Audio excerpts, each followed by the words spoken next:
जब मैं राजनाथ सिंह जी से मिली तो मैं सोच रही थी कि मैं कैसे बात करूंगी ये, लेकिन मुझे उनसे उन्हीं की ही जब बात उन्होंने मुझसे मेरा हाल पूछा, उसी से मैं समझ गई कि मेरा काम जो है वो बनने वाला है। तो राजनाथ सिंह जी से जब मैं मिली थी तो मैंने उनसे सिर्फ 3-4 बातें ही रखी, क्योंकि मुझे पता था कि ज्यादा लंबी लिस्ट लेकर जाऊंगी ना तो वो सुनेंगे, उनको मजा ही नहीं आएगा सुनने में, और मेरी बात रखने का भी कोई फायदा नहीं है। मैंने सिर्फ 3 बातें रखी थी। सबसे बड़ी बात कि मैं जो सीमावर्ती इलाके से डीडीसी जीती हूँ, वहां पे बंकरों की बहुत बुरी हालत थी, खस्ता हालत थी। मैंने वहां पे उनको कहा कि उसकी रिपेयर की जाए, और जितनी बंकर उनको चाहिए है, अगर कम है तो और दे दिए जाए। दूसरी बात मैंने उनको रखी थी कि हमारे क्षेत्र में नशा तो इतना हद से ज्यादा बढ़ रहा है, वो सिर्फ जस्ट बिकॉज ऑफ दिस कि वहां पे नौकरियां नहीं है, बेरोजगारी है। तो अगर आप इजाजत दें और कहें हमारे जम्मू कश्मीर की गवर्नमेंट को कि जो हमारा ये है आर्मी का भर्तियां हैं ये खोल दी जाएं बच्चों के लिए, जिससे कि बच्चे बिजी हो जाएं। और तीसरी बात मैंने वहां रखी थी कि बच्चों के पढ़ने के लिए एक लाइब्रेरी होनी चाहिए, एक स्पोर्ट्स होना चाहिए उनके खेलने के लिए, जहां वो व्यस्त रहें। जेके मीडिया देखने वाले सभी दर्शकों का एक बार फिर से बहुत बहुत स्वागत है। आज हमारे साथ बातचीत करने के लिए मौजूद हैं डीडीसी मेंबर शिल्पा दुबे जी, जो कि विजयपुर बी को रिप्रेजेंट करती हैं। आपको बताते चले कि शिल्पा दुबे जी कुछ ही दिन पहले केंद्रीय डिफेंस मिनिस्टर राजनाथ सिंह जी से मुलाकात करके आई हैं। क्या कुछ मुद्दों के ऊपर इन्होंने बात रखी है केंद्रीय डिफेंस मिनिस्टर राजनाथ सिंह जी के आगे, तमाम इश्यूज के ऊपर आज हम बात करेंगे। लेकिन कहीं ना कहीं युवाओं को लेकर जो है वो हमें जानकारी मिल रही है कि ज्यादा जो है वो बात वहां पर रखी गई है। एक तो नशा जो लगातार बढ़ता जा रहा है, और भी कुछ मुद्दे हैं, इसी के ऊपर आज हम चर्चा करेंगे। मैम, आपका बहुत बहुत स्वागत है।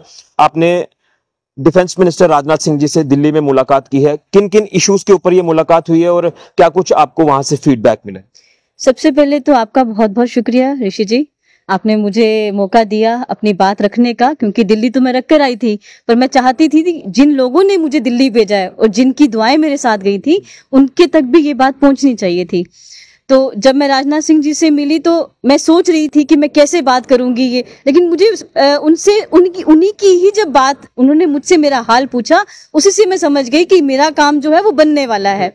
तो राजनाथ सिंह जी से जब मैं मिली थी तो मैंने उनसे सिर्फ 3-4 बातें ही रखी, क्योंकि मुझे पता था कि ज्यादा लंबी लिस्ट लेकर जाऊंगी ना तो वो सुनेंगे, उनको मजा ही नहीं आएगा सुनने में, और मेरी बात रखने का भी कोई फायदा नहीं है।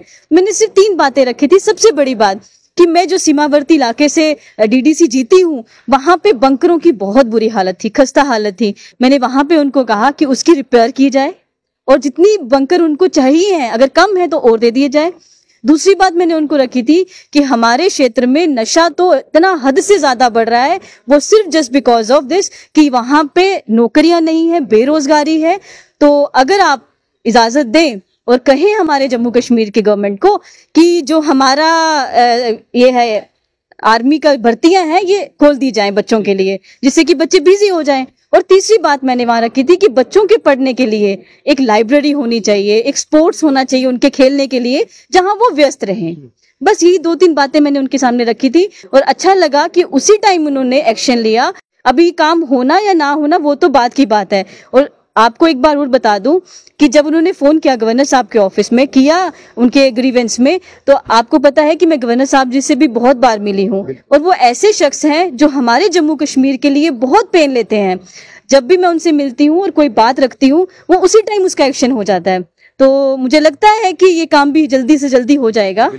लेकिन जिस तरह से आपने एक बड़ा इनिशिएटिव लिया है, खासतौर पर जैसे आपने कहा कि आर्मी की भर्तियां शुरू होनी चाहिए, या युवा जो लगातार नशे में लुप्त होते जा रहे हैं, उनकी जिंदगियां बर्बाद हो रही हैं, वो मेन स्ट्रीम में वापस नहीं आ रहे, तो ये कितना बड़ा बर्निंग इशू आप मानकर चल सकते हैं? क्योंकि कहीं ना कहीं हमने अक्सर देखा है कि युवा जो एक अच्छी जगह पर एनर्जी चैनलाइज करने की बजाय वो गलत जगह पर जा रहे हैं। देखिए ऋषि जी, मैं एक चुनिंदा उम्मीदवार बनी थी जब, तो लोगों ने मुझ पे कोई ना कोई विश्वास किया होगा, मुझ पे कोई ना कोई उम्मीद रखी होगी, और मैं ऐसे ही घर बैठ जाऊं और लोगों की बातें ना सुनूं तो शायद मेरे लिए बहुत बड़ा पाप होगा, मैं इसका प्रायश्चित भी नहीं कर पाऊंगी। तो मैं चाहती हूँ कि जितना हो सके उतना लोगों के काम आऊं। यहाँ पे जो बच्चा इतना नशे में व्यस्त हो रहा है, और कहीं तो मौतें हो रही हैं, कितनी माओं की गोद जो है वो खाली हो चुकी है, वो सिर्फ नशों से हो रही है।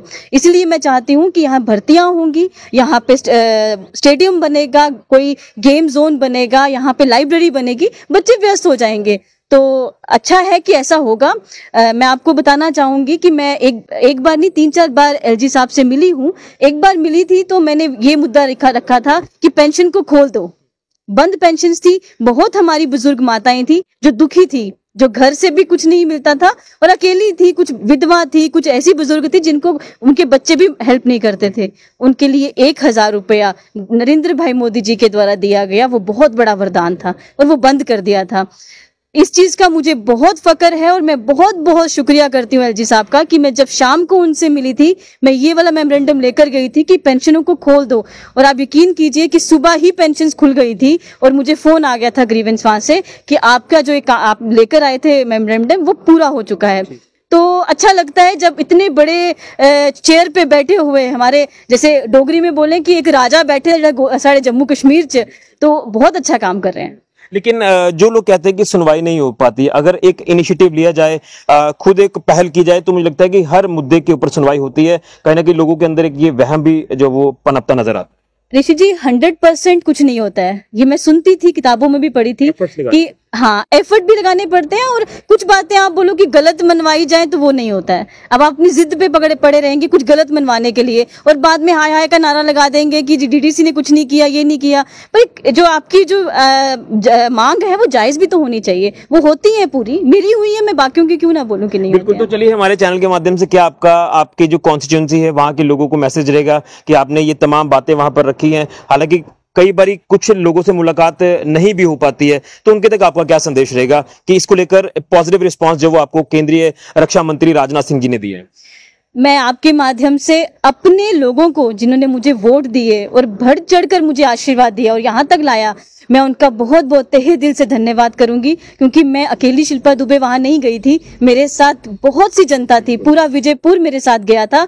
वो साक्षी बना है क्योंकि उन्होंने मुझे इलेक्ट करके मुझे लाया है, तो मैं यहाँ पहुंची हूँ। अदरवाइज मैं तो घर बैठी रहती। कहाँ मुझे माननीय राजनाथ सिंह जी से मिलने का मौका मिलता, कहाँ मुझे लेफ्टिनेंट गवर्नर जी से मौका मिलता, कहाँ भटनागर जी से मिलता और कहाँ चीफ सेक्रेटरी जी से मिलता। इनके तक पहुंचने का सिर्फ एक ही जरिया था, वो ये मेरे लोग थे, मेरे अपने थे जिन्होंने मुझे वोट दिया। मैं इनका बहुत बहुत शुक्रिया करती हूँ। चलिए बहुत बहुत धन्यवाद। तो ये हमारे साथ शिल्पा दुबे जी जो कि डीडीसी मेंबर हैं और जिन मुद्दों को लेकर ये केंद्रीय रक्षा मंत्री राजनाथ सिंह जी से मुलाकात करके आई हैं, उन मुद्दों को लेकर जो पॉजिटिव रिस्पॉन्स राजनाथ सिंह जी ने दिया है उसको लेकर मुझे उम्मीद यही है कि जल्द इन तमाम इश्यूज के ऊपर काम होगा। जिस तरह से अपने लोगों की बात लेकर ये केंद्रीय रक्षा मंत्री राजनाथ सिंह जी के पास पहुंची, उसमें अगर बात करें आर्मी की भर्तियों को लेकर तो ये बात वहां पर रखी गई है। इसी के साथ साथ बढ़ते नशे को रोकने की बात वहां पर रखी गई है ताकि युवा अपनी एनर्जी अच्छी जगह पर चैनलाइज करें या अपने लोगों के असल जो मुद्दे हैं, जो मूलभूत सुविधाओं की कहीं दिक्कत कहीं आ रही है, उन मुद्दों को लेकर भी केंद्रीय रक्षा मंत्री राजनाथ सिंह जी से ये मुलाकात हुई है और उन्होंने आश्वासन दिया कि इन तमाम इश्यूज के ऊपर काम होगा। और उन्होंने फौरी तौर पर जो है वो जम्मू कश्मीर यूटी के लेफ्टिनेंट गवर्नर से भी बात कर ली है और उनकी तरफ से भी पॉजिटिव रिस्पांस मिला है। देखिए एफर्ट्स लगाए जाएं तो हर काम जो है वो पूरा होता है और जिस तरह से जनता द्वारा चुने गए ये तमाम प्रतिनिधि हैं तो जनता की सेवा करना इनका फर्ज है और उसको लेकर एफर्ट्स भी लगातार लगाए जा रहे हैं। तो ये जो एक बहम है कि लोगों के अंदर की सरकार सुनवाई नहीं करती, मुझे लगता है कि एफर्ट्स लगाए जाएं तो आपके इन तमाम असल मुद्दों की सुनवाई जो है वो जरूर होती है। फिलहाल के ऋषि खजुरिया जेके मीडिया के लिए।